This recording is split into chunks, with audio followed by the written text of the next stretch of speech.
한정옥은 20살 무렵부터 재래시장에서 분식 가게를 운영해 왔습니다.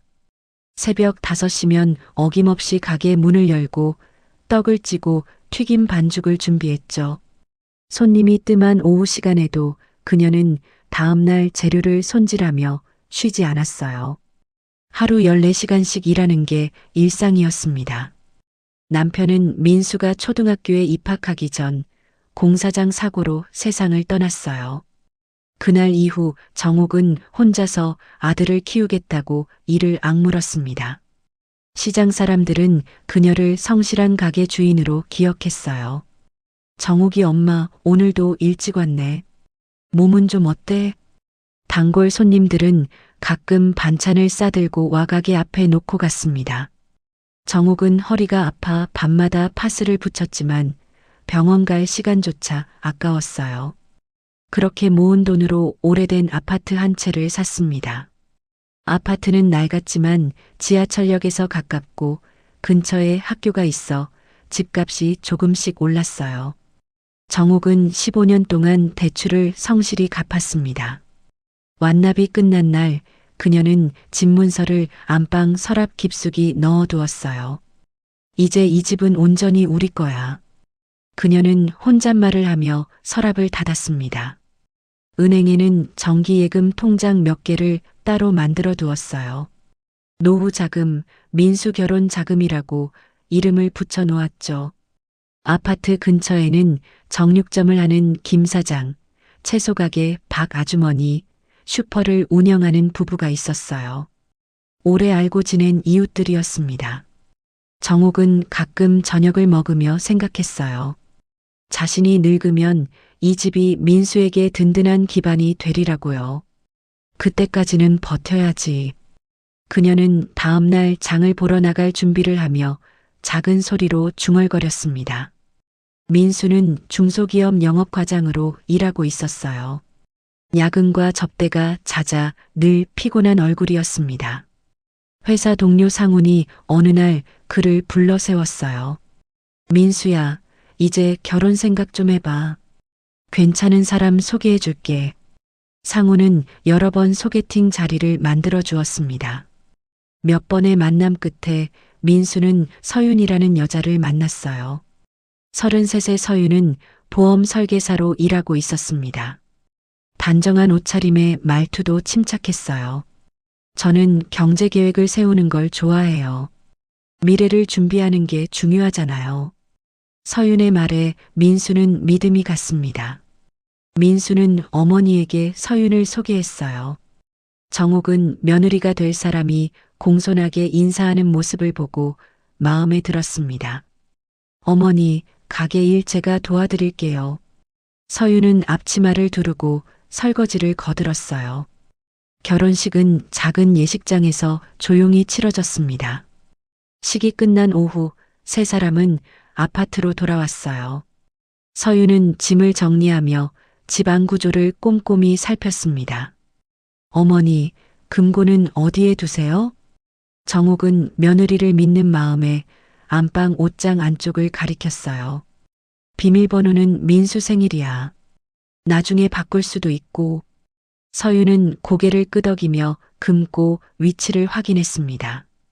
정옥은 서랍에 보관된 서류들도 보여주었어요. 집문서, 통장, 인감도장이 담긴 파일이었습니다. 다 여기 있으니까 필요하면 언제든 말해. 서윤은 차분하게 대답했어요. 네, 어머니. 잘 알겠어요.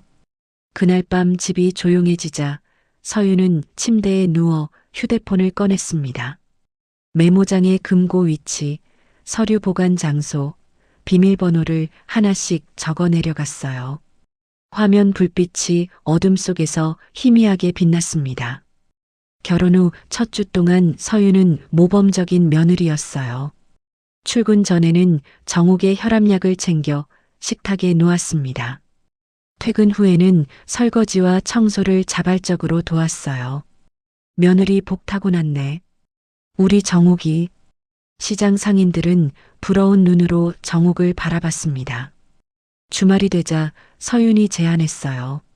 어머니, 대청소 한번 할까요? 제가 구석구석 정리해 드릴게요. 정옥은 고마운 마음에 흔쾌히 고개를 끄덕였습니다. 서윤은 안방 서랍과 장롱 안쪽까지 꼼꼼히 정리했어요. 그 과정에서 집문서와 예금 통장, 보험 증서가 든 파일을 발견했습니다. 그녀는 서류 하나하나를 눈으로 훑으며 내용을 머릿속에 새겼어요. 저녁 식사 자리에서 서윤이 화제를 꺼냈습니다. 어머니, 요즘 노후 대비 많이 하시잖아요. 어머니는 어떻게 준비하고 계세요? 정옥은 며느리가 자신을 걱정한다고 생각했어요. 정기예금 몇 개 들어뒀지. 만기 되면 또 넣고 그래. 서윤은 구체적으로 물었습니다. 금액은 얼마나 되세요? 정옥은 솔직하게 대답했어요. 며칠 뒤 서윤은 노트북을 켰습니다. 재무 설계 한번 해드릴게요. 제 전문 분야거든요. 화면에는 그럴듯한 프로그램이 띄워져 있었어요. 서윤은 정옥에게 주민등록번호와 계좌 정보를 물었습니다. 인감도장은 자주 쓰세요? 정옥은 거의 안 쓴다고 답했어요. 서윤은 정옥의 휴대폰을 가리켰습니다. 어머니, 간편송금 앱 깔아드릴게요. 요즘 다들 쓰거든요. 정옥이 비밀번호를 누르는 손가락을 서윤은 조용히 지켜봤어요. 그날 밤 정옥은 서랍을 열다가 고개를 갸웃했습니다. 통장 위치가 미묘하게 달라진 것 같았어요. 서윤이가 정리하다 옮겨놨나 보네. 정옥은 스스로를 납득시키며 서랍을 닫았습니다. 서윤은 퇴근 후 회사 근처 카페로 향했어요. 구석진 자리에는 이미 한 남자가 앉아 있었습니다. 이도훈, 그녀의 예전 동료이자 공범이었어요. 오랜만이네. 연락받고 놀랐어. 도훈은 커피를 홀짝이며 말했습니다. 서윤은 주변을 살핀 뒤 낮은 목소리로 말했어요. 이번 건 확실해. 아파트 완납됐고 예금도 상당해. 도훈의 눈빛이 반짝였습니다. 땅은 없어? 서윤이 고개를 저었어요. 땅은 없지만 현금이 많아. 바로 옮길 수 있는 돈이야. 두 사람은 머리를 맞대고 계획을 세웠습니다. 통장과 인감도장을 확보하는 시점, 정옥과 민수를 동시에 집 밖으로 유도하는 방법을 논의했어요. 이체는 내가 준비한 차명 계좌로 분산해서 보낼게. 도훈은 휴대폰 화면을 보여주며 말했습니다. 며칠 뒤 좋은 소식이 들려왔어요. 정육점 김 사장이 가게 20주년 기념으로 회식을 연다는 거였습니다. 서윤은 재빨리 계획을 짰어요. 어머니, 김 사장님 회식날 민수도 같이 가면 좋겠어요. 정옥은 고개를 끄덕였습니다. 그래, 시장 사람들이 민수 보고 싶어 하더라. 서윤은 민수에게도 자연스럽게 말했어요. 당신도 어머니랑 같이 가요. 저는 집에서 쉴게요. 민수는 아내가 피곤해 보인다며 걱정했습니다. 회식 날짜가 정해지자 서윤은 도훈에게 문자를 보냈어요. 도훈은 그날 저녁 아파트 근처 지하 주차장에 차를 대기로 했습니다. 이체 한도 확인했어. 예약 송금 기능도 써야 할 거야. 도훈의 답장이 왔어요. 서윤은 휴대폰 화면을 지우며 미소를 지었습니다. 머릿속으로 그날의 동선을 여러 번 되짚었어요. 금고를 여는 순간부터 집을 나서는 순간까지 모든 게 완벽해야 했습니다. 실행 하루 전날 서윤은 집안을 천천히 둘러봤어요. 거실 천장, 복도 구석, 현관문 위쪽까지 꼼꼼히 살폈습니다. CCTV가 설치되어 있는지 확인하는 거였어요. 다행히 집 안에는 카메라가 없었습니다. 아파트 복도에는 오래된 공용 카메라 한 대만 작동 중이었어요. 서윤은 안도의 한숨을 내쉬었습니다. 그날 아침 정옥은 허리를 감싸쥐며 인상을 찌푸렸어요. 아이고, 오늘 유독 심하네. 서윤이 다가와 물었습니다. 어머니, 괜찮으세요? 회식 안 가셔도 될 것 같은데요. 정옥은 고개를 저었어요. 아니야, 진통제 먹으면 괜찮아. 김 사장님 회식인데 빠지면 안 되지. 그녀는 약통에서 진통제를 꺼내 가방에 넣었습니다. 민수는 회사에서 거래처와 잡혀 있던 저녁 약속을 취소했어요. 어머니랑 시장 회식 가기로 했어요. 동료들은 효자라며 민수를 칭찬했습니다. 저녁 무렵 정옥과 민수가 외출 준비를 했어요. 서유는 일부러 화장을 고치며 나중에 합류하는 것처럼 행동했습니다. 어머니, 저는 좀 쉬다가 나중에 갈게요. 정옥이 며느리를 바라봤어요.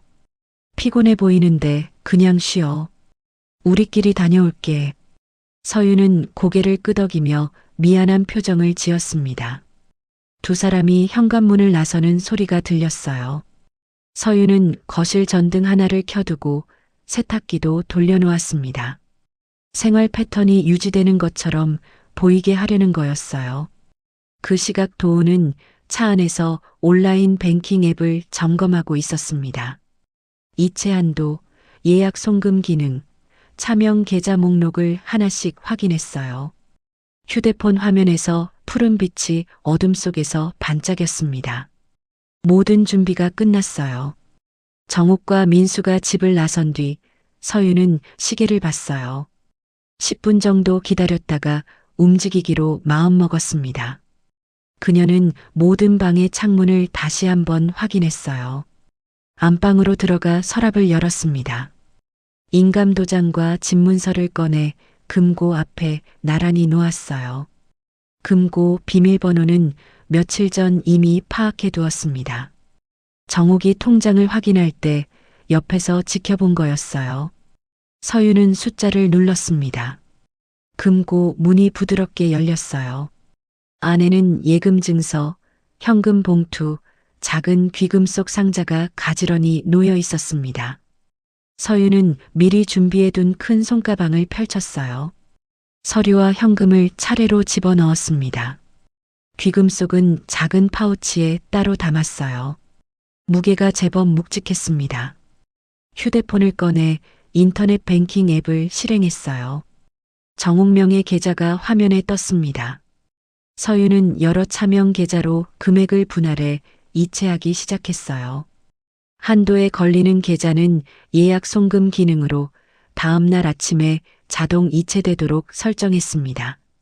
손가락이 빠르게 화면을 터치했어요. 마지막 이체까지 완료하는데 15분이 걸렸습니다. 서유는 안방과 거실의 불을 모두 껐어요. 현관 쪽 전등 하나만 켜둔 채 집을 나섰습니다. 엘리베이터를 타고 지하 주차장으로 내려갔어요. 어둠 속에 도운의 차량이 보였습니다. 서유는 뒷좌석 문을 열고 올라탔어요. 끝났어. 그녀가 짧게 말했습니다. 도운은 시동을 걸었어요. 차는 조용히 주차장을 빠져나가 도시 외곽 방향 고속도로 진입로로 향했습니다. 후사경의 아파트가 점점 작아졌어요. 시장 회식이 예상보다 길어졌어요. 정옥과 민수는 밤 11시가 넘어서야 집으로 돌아왔습니다. 현관문을 여는 순간 정옥은 묘한 느낌을 받았어요. 전등 위치가 좀 이상한데. 민수는 피곤한 듯 신발을 벗으며 대답했습니다. 서윤이가 먼저 자나 봐요. 정옥은 안방으로 들어갔어요. 서랍을 열어보니 인감도장이 보이지 않았습니다. 통장 묶음도 사라져 있었어요. 이게 무슨... 그녀는 황급히 금고 쪽으로 다가갔습니다. 비밀번호를 누르고 문을 열었어요. 텅 빈 금고 안이 눈에 들어왔습니다. 정옥의 얼굴이 창백해졌어요. 민수야. 그녀의 외침에 민수가 달려왔습니다. 거실에서 민수는 이미 이상한 점을 발견한 상태였어요. 엄마, 서윤이 짐 일부가 없어졌어요. 정옥이 떨리는 손으로 휴대폰을 꺼냈습니다. 서윤에게 전화를 걸었어요. 고객님이 전화를 받지 않습니다. 삐소리 후에 민수도 전화를 걸었지만 결과는 같았습니다. 전원이 꺼져 있어. 민수는 즉시 112를 눌렀어요. 신고하겠습니다. 사기 결혼 같은데요. 경찰이 30분 뒤 도착했습니다. 지구대 경찰관은 현장을 간단히 살펴봤어요. 관할서 강력팀으로 넘기겠습니다. 일단 기본 정보부터 받을게요. 다음 날 아침 형사 최경우와 이지훈이 찾아왔어요. 아파트 CCTV부터 확인하겠습니다. 관리사무소에서 영상을 받아왔습니다. 화면에는 서윤이 큰 가방을 들고 지하 주차장으로 내려가는 모습이 선명했어요. 낯선 차량에 탑승하는 장면도 포착됐습니다. 차량 번호 조회해보니 정가가 있는 인물과 연결되네요. 최 형사가 말했어요. 금융팀에서도 보고가 들어왔습니다. 어젯밤 여러 계좌로 대규모 이체가 있었습니다. 정욱은 거실 소파에 주저앉았어요. 평생 모은 재산이 하룻밤 사이에 사라진 거였습니다. 사건이 발생한 지 사흘째 되는 날이었어요. 민수의 회사에 경찰이 찾아왔습니다. 기본 신원 확인 차 왔습니다. 잠깐 나와주시겠습니까? 동료들의 시선이 민수에게 쏠렸어요. 인사팀 과장이 민수를 따로 불렀습니다. 민 과장, 회사 이미지도 있고 조심해서 처신해요. 경고 같은 말투였어요. 민수는 고개를 숙였습니다. 그날 이후 거래처 사람들이 민수를 피하기 시작했어요. 전화를 걸어도 받지 않거나 약속을 미루는 일이 잦아졌습니다. 실적은 눈에 띄게 떨어졌어요. 정욱의 상황은 더 심각했습니다. 은행 계좌가 수사 때문에 동결된 상태였어요. 원재료 값을 어떻게 내지? 가게 운영에 필요한 돈을 쓸 수가 없었습니다. 단골 손님들은 며칠째 닫힌 가게 문을 보고 다른 식당으로 발길을 돌렸어요. 아파트 관리비 고지서가 우편함에 쌓이기 시작했습니다. 연체 안내문도 함께 들어 있었어요. 정욱은 며칠간 제대로 먹지 못했습니다. 밤마다 잠을 이루지 못해 눈밑이 검게 변했어요. 허리 통증이 심해져 걷기조차 힘들어졌습니다. 엄마, 병원 가요. 민수가 어머니를 부축해 병원으로 갔어요. 의사가 진단서를 내밀었습니다. 스트레스성 위염과 허리 디스크 악화입니다. 당분간 푹 쉬셔야 해요. 치료비도 만만치 않았어요. 민수는 회사에 병가를 내야 했습니다. 어머니를 혼자 둘 수가 없었어요. 수입은 더 줄어들었습니다. 집에는 먹을 게 떨어져 갔어요. 정욱은 냉장고 문을 열고 한참을 멍하니 서 있었습니다. 내가 뭘 잘못한 걸까? 그녀의 목소리가 떨렸어요. 민수는 어머니의 어깨를 안았습니다.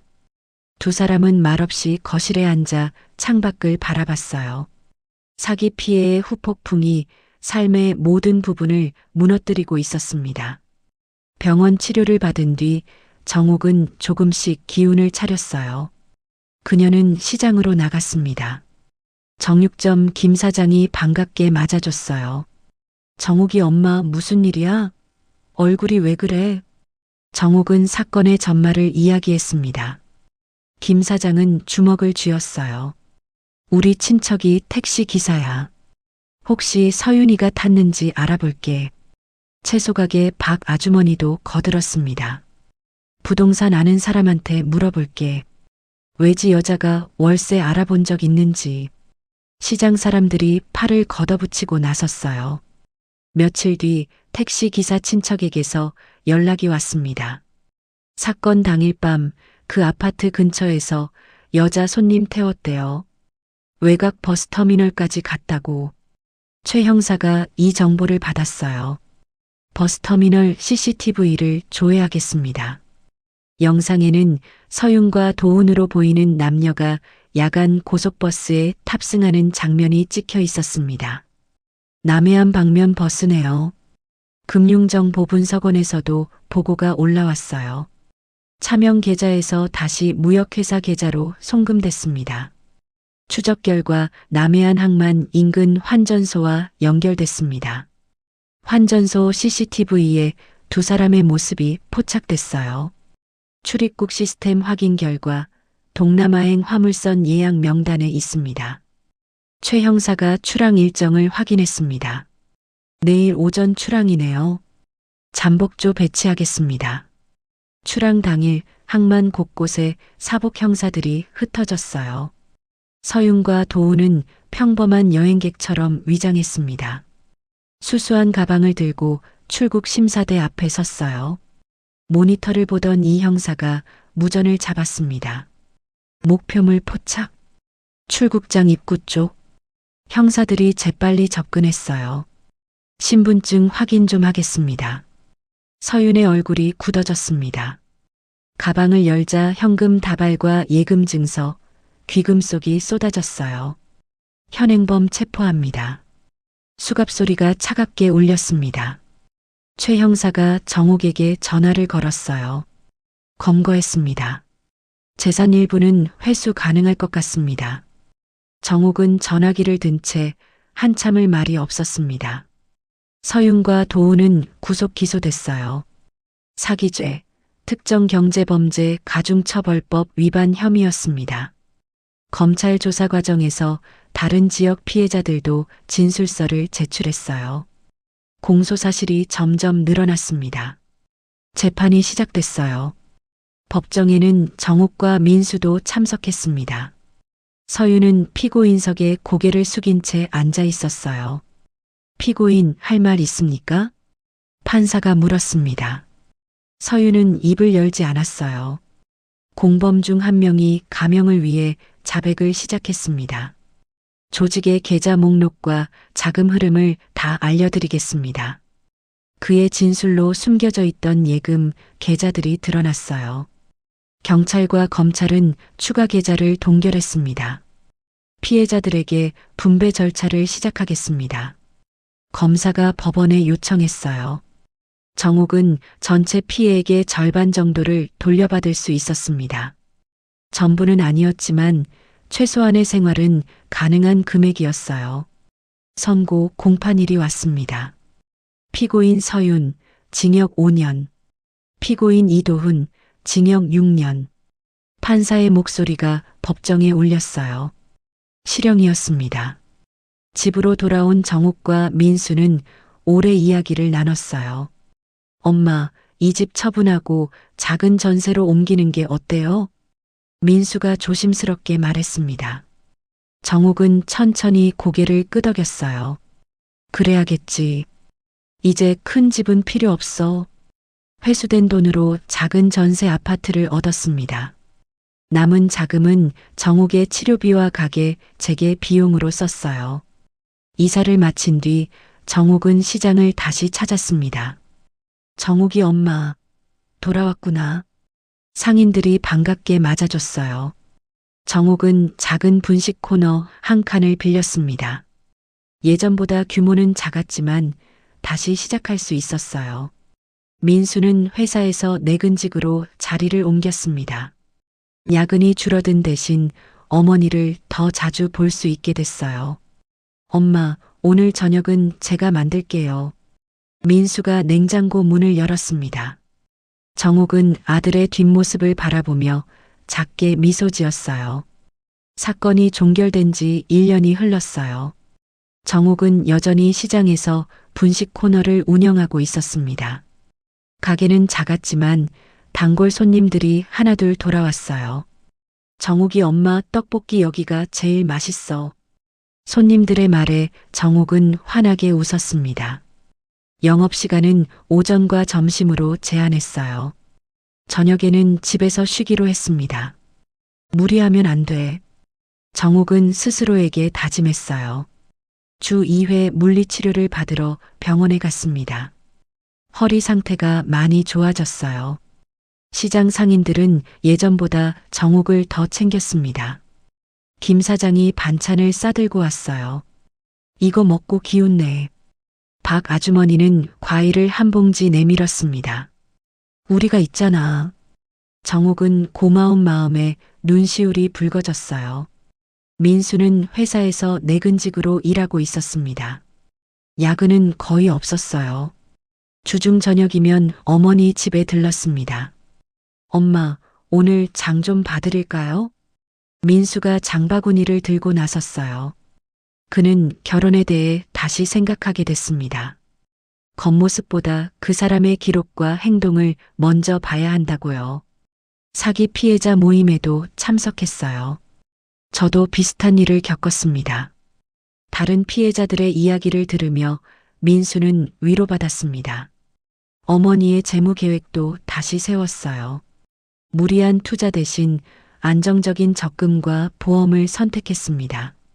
엄마, 이제 욕심 부리지 말아요. 정옥도 동의했어요. 주말이면 두 사람은 함께 산책을 나갔습니다. 근처 공원을 천천히 걸으며 이야기를 나눴어요. 그때는 정말 힘들었지. 정옥이 말했습니다. 이제는 괜찮아요, 엄마. 민수가 어머니의 손을 잡았어요. 두 사람은 예전보다 자주 대화를 나눴습니다. 중요한 결정은 함께 상의하기로 했어요. 민수는 주변 사람들에게 어머니를 존중하는 모습을 보였습니다. 더 이상 어머니를 뒷바라지하는 사람으로만 보지 않았어요. 우리 엄마가 제일 대단한 분이야. 민수는 진심으로 그렇게 믿었습니다.